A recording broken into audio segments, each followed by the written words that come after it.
everybody? Jimmy McNally here with Century 21 Beggins, and today I'm going to do a three-part training series on Moxi Engage. We'll call it Moxi Engage Best Practices, kind of an overview and best practices. The second video is going to be around sales flow and actually how to use that on a daily basis to ensure that you're following up with all your people that you have in your database. And then finally, the third one will be more of a 201 type class. I'll teach you how to do campaigns, neighborhood news, searches, all that kind of good stuff that you have there. So let's kind of get started. So for this, I don't like that at all. Stop. What's up, everybody? How you doing? Jimmy McNally here with Century 21 Beggins, and today we're going to discuss Moxi Engage. What it is, how to get around on it, and some best practices for you to use within Moxi Engage as you're getting started. So first things first, let's talk a little bit about what Moxi Engage actually is. So Moxi Engage is Moxi's CRM, so customer relationship manager, that's built specifically for real estate agents and encouraging long-term lead nurturing. Now, overview-wise, as we look a little bit here, so these are some of the things with Moxi Engage. So it did replace Zap and Business Builder for Century 21. It is your CRM. This is where you're going to set up campaigns, searches for buyers and sellers, neighborhood news, which is a monthly newsletter that you want to auto just listed, just sold, marketing that can get sent out, the ability to track your pipeline and also follow up. And then on top of that, giving you the specific timeframes that you should. So if you use MoxiWorks, specifically Moxi Engage, Moxi is saying about a 52% more business from doing this. And then this is my take on why you should be using Moxi anyways. It gives you a consistent branded material for you as an agent. You look fantastic to the people that you already know. So if you're using Moxi Engage, you're going to see that it's a very consistent message that's going out. And it's honestly what I like down here. Get the time back. When you learn to use the system and you set it up correctly, you're going to have more time to do the things that you do best, which is talking to people. Now, let's just go ahead and get into it and show you kind of an overview of Moxi Engage, how to get around on it, how to find people, even how to add somebody. Now, some of the takeaways that I would specifically say to do from this, so I'm going to talk specifically here down these items. You want to make sure you upload your contacts and clean them up. It's very, very important. To do that, I'm going to actually tell you a couple things that you can do today to kind of help with that standpoint. Also, you want to make sure that you can put your contacts on holiday campaigns, neighborhood news, faves and saves, that kind of stuff. Let's get some of these things set up so they automatically go out so you can stay top of mind in front of the people that you already know, which is fantastic. And then one of the last things I'm going to want you to do is definitely when you get in and start playing with Moxi Engage, go ahead and add yourself to it. Add a personal email account and a personal account so you can see what it looks like on a consumer-facing standpoint.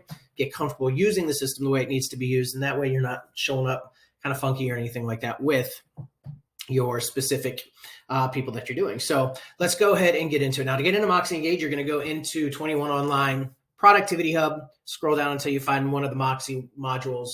Click on it, boom, you're going to be in the My Account page there. So with Moxi, also, you're going to notice that everything is up here on the top.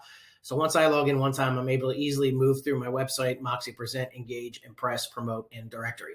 Now, one of the things with Moxi Engage, this is kind of like the brains behind everything. Now, we know it does sync up with either Office 365 or Google, like your Google Workspace, so like Gmail, Calendar, things like that.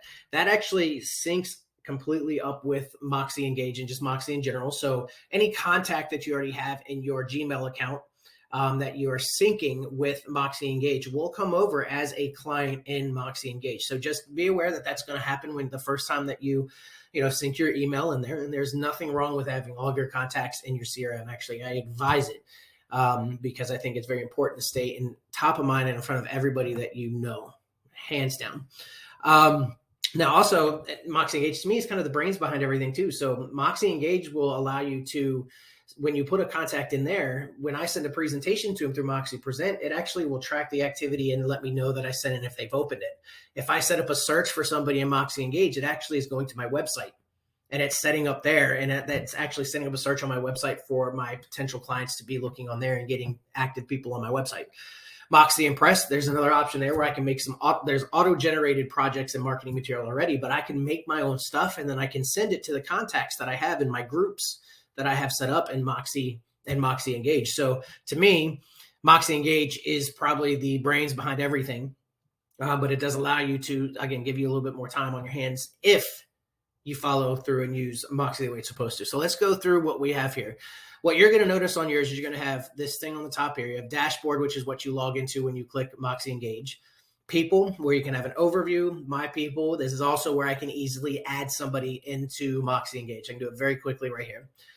Calendar is just that. It's your calendar. It syncs with Gmail. So you actually can set some things up, which I'll show you here in this training, how you can tie some of those tasks and things that you need to do to remind you on your Google Calendar too. So it kind of syncs up with that so you can keep it together. Goals, one of the first things you're going to have to do when you log in is first just put in your Gmail or O365, whatever mail you're actually using for that, whatever program that is. In this case for us, it's Google. So when you put in that, when you say you're going to be using that workspace, it's going to actually migrate together and get going. But the next thing is your goals. What is your GCI goal for the year? Are you doing what you did last year? Are you doing this year? Now, one of the things I'll tell you with Moxi Engage is if you're using the system correctly and you're moving people through the pipeline, you can truly see what your pipeline is worth. Like not just the stuff that's pending, not just the stuff that's closed, but if you use the system correctly, there's a way that you can say, this is what my pipeline is worth. And there's not too many systems out there that can help you with that. And then finally, you got campaigns. This is where you have to get your campaigns up and going and started. This is where eBlast, this is where you can check. And when I wait for the third training on this to really dig into the campaign side. The other things you do have up here is a easy find people section where I can easily type in a client's name or a person's name, and it will actually pop up so I can go directly to their profile. That's where I would be doing searches, neighborhood news, activities, updating leads, things like that. I also have an option here to easily email. So I can easily shoot an email to a client after I start typing in their name. You'll see that they pop up. It's the same way with Moxi Present when I'm trying to send a presentation. So I can keep that all together. And then finally, there is a little settings cog here. This is where you can actually look at some of the settings, which I'll get to towards the end of today that I would recommend for you and in the next training around sales flow. So let's talk about this dashboard. So how should you be using Moxi Engage? Well, the dashboard to me is probably one of the most important things. If you're using the system correctly, coming in here every day to see kind of what your tasks are, who you need to follow up with, what's going on with your book of business, you can easily get through it and then move on with your day. And your dashboard can allow you to do a lot of these things very, very quickly. Now, one thing you'll notice here on the right is there's 7 different options that are on this dashboard. I have sales flow, to-do list, activity feeds, stay in the flow, calendar, my listings, and goals. At any point, what's important to you may be different for me. You can actually maneuver these around and move them where you want. So I can put my calendar first. It's the first thing that I see here. I could put my to-do list, which could be one of the first things to do. So let's go over a couple of these real quick after you've made the adjustments of where you want. One, if you're into making a to-do list, this is fantastic. You can come in here each day, do your 5-6 things that you need to make sure that you want to do, easily add a task so you can check it off and make sure you're following up. But really, the main thing to me around the to-do list is actually the transaction tasks, because the transaction tasks, which I'll get more into when I talk about the sales flow, these are the tasks that you need to do when they're in your pipeline to make sure that you're following up. So if I'm using this every day and I have everybody set up correctly in the system, this will tell me who I need to follow up with today and what I need to do. Do I need to give them a call? Do I need to reach out on social media? Do I need to set them up on neighborhood news? Should I follow up with this? Should I follow up 90 days afterwards, after I had a close to see how everything's going? There's so many different tasks that are actually set up for you already, but this is something that can be completely customizable to you as an agent, which is why I'm not going to talk about it yet. Next thing is your calendar. So you can see if there's any events that you have scheduled for today. This will be events that are tied to your Google Calendar. These are events that, or tasks that need to be done. I could set an appointment for a buyer. This could populate in here too. Next up is your sales flow. Again, I'm going to talk about this a little bit more in the next meeting, but I think this is very important because this is the people that are going to be doing business with you. So it's very important to know who those people are. Activity feed is fantastic because this will actually show me who I've sent emails to. Neighborhood news. How many? I sent 301 campaigns the other day. If anybody, it actually shows you if they viewed it or not.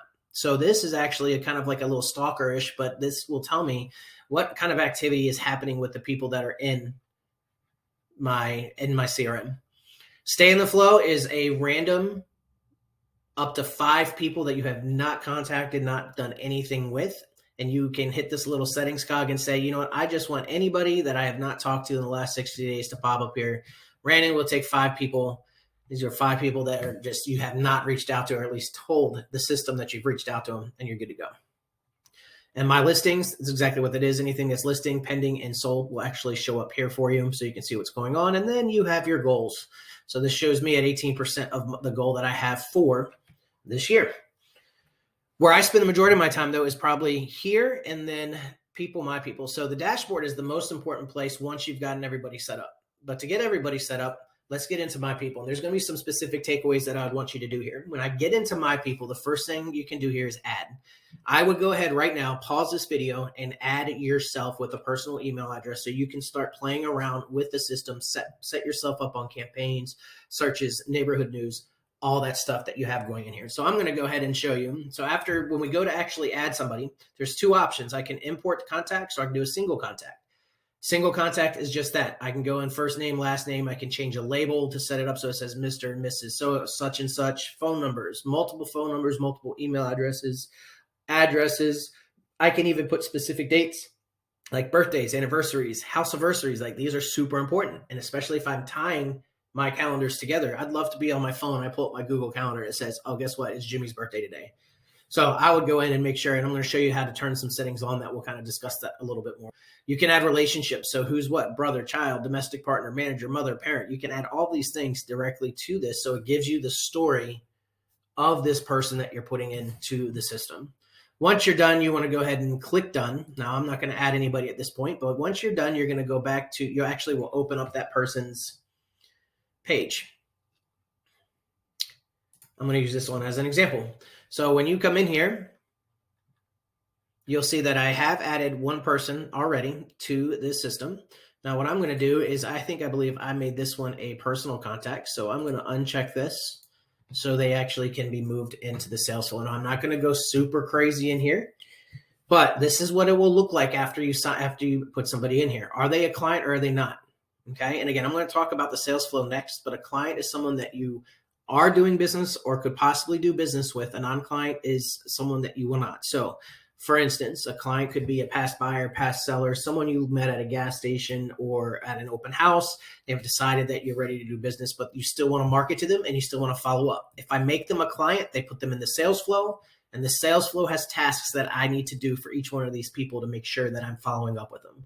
So if it's someone that you want to follow up with, make them a client. If it's someone that is a collaborator, like another real estate agent, a vendor, a lender, anything like that, you may put them in non-client. You can still set them up on campaigns, but it will not remind you to follow up with those people. So the first thing you want to do is identify if they're a client or not, okay? Now, I'm going to go back to the people, my people screen one more time. And the other way you can actually add is if you click add here, I have import contacts. So if I have a ton of contacts that are already set up in another system that I want to be able to upload it here, I can click import contacts, and this will actually tell me that I can upload a CSV file to the to Moxi. Now, don't just upload any CSV or Excel spreadsheet. What you need to do is click this where it says this example CSV, download it, and copy and paste and use this one here to upload into Moxi, and you're going to have the least amount of resistance. Okay, so make sure that you do that. Now, on this screen, there's a lot of different things that you can do. You know, one of the things that I wanted to make sure that we discuss today is, there's a few things in here. One, as you are putting your people in here, I highly recommend to make sure that you put them into groups. Okay, so when I click on filters up here, you can see that I have all these different groups that are set up. I can search by who's on campaigns, and I can actually search by lead source. So if you're getting leads from your brokerage, this will show you which leads those are. If you don't have any of these, it's fine. But what I recommend is if you have them in groups, it allows you to do some things in bulk and more efficiently when you do that. Okay. To make a group, all you're going to do is click here on edit groups right now. And then let's go ahead and create a group, hit enter and hit save. Once it's saved, your groups will actually start populating in there. Now, the cool thing is to add somebody to a group. All I have to do is I can either click on them. If I'm in their profile card here, I can scroll down here to where it says add to groups, click on the group, and then boom, I can say, you know, this person is going to be, I'm going to put her in a test group just for now. Okay. So once that's done, you will hit done. Now you can see here that they are actually already in a group. The other way you can do in group, which you can do in bulk from the People My People page, is I can easily select here on the left as many or as little or as many as I want. Then I can easily click here where it says add to, click add. Now that I've made groups, I can click groups, and then you'll see the groups that I want, and I can add to multiple groups. Boom, boom, boom. They're done, ready to go. Now let's talk. I'm not going to get into campaigns crazy, but let's talk about these groups. If I add a group to a, let's say, past seller group, and there's a campaign that's running for that past seller group, let's say Life at Home newsletter for buyers or sellers. Let's say you have, or a holiday campaign. Whenever I add somebody into the new group, they will automatically be put on that campaign that's running. So talk about saving time. All I got to do is set up a campaign and have it started. And if I add them to a group, it automatically adds it and keeps moving. So again, let's be more efficient and save you some time. Let's talk about a few other things in here. So right now you can export everything if you want. You can also remove people. So I can easily remove somebody from Moxi Engage either by clicking everybody at one time that I don't want in there, or I can individually click on the box and hit remove, or go to their contact card and remove. Now this is the thing, if I remove them from Engage, they do not get removed from my Google contacts. They just get removed from here. They won't be subscribed to anything. They won't get any campaigns, any searches, or anything like that. So if I go in here and I click remove, it's going to say, do you want to remove them? And then it's going to say, decide what it is. Now I am not going to do that. But this is also the other thing. If you accidentally remove someone, you can easily, as long as you're in the People and My People screen, click this little settings cog here and go to Manage Removed, and you will see everybody that you've taken out. Okay? You can bring them back in pretty easily, which is kind of cool. If you want them completely out of the system altogether, if you take them out of Google, it will actually come all the way through and take them out of this. So far we've pretty much given a pretty quick overview on Moxi Engage, how to get around on it, how to add people, how to add yourself, right? So those are two things that I want you to do. One of the other things I said is you want to make sure you want to clean it up. So take the time to go through and decide who needs to be what, who needs to be in a group, make your groups, who should truly be in your CRM and who shouldn't be, okay? Now, the other thing I want to do is I want to show you an easier way how you can actually go through and identify if somebody is a client or could possibly be a client or not. And this would probably be one of the other things I would say from this video that I would take away. If you have, so in this case, I have 594 people in my CRM. And I just want to do a handful a day. I got so many people I got to go through. I don't have time to go through 600 people in one sitting because I'm busy. If I click this here, so People, My People, and I go to Category Wizard, this will allow me to go through anybody. So right here, I have 558 people that I need to identify if they should be in my pipeline or not. Okay. And again, if they're in the sales flow of the pipeline, they're going to give you tasks to remind you to follow up with them. So here, again, I can easily click, this is going to be a client. This is a potential buyer.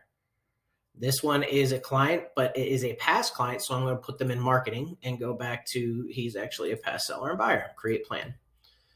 This one here, I'm going to do the same thing. So, and then I can click collaborator, personal, or I can even remove them from Engage if I wanted to.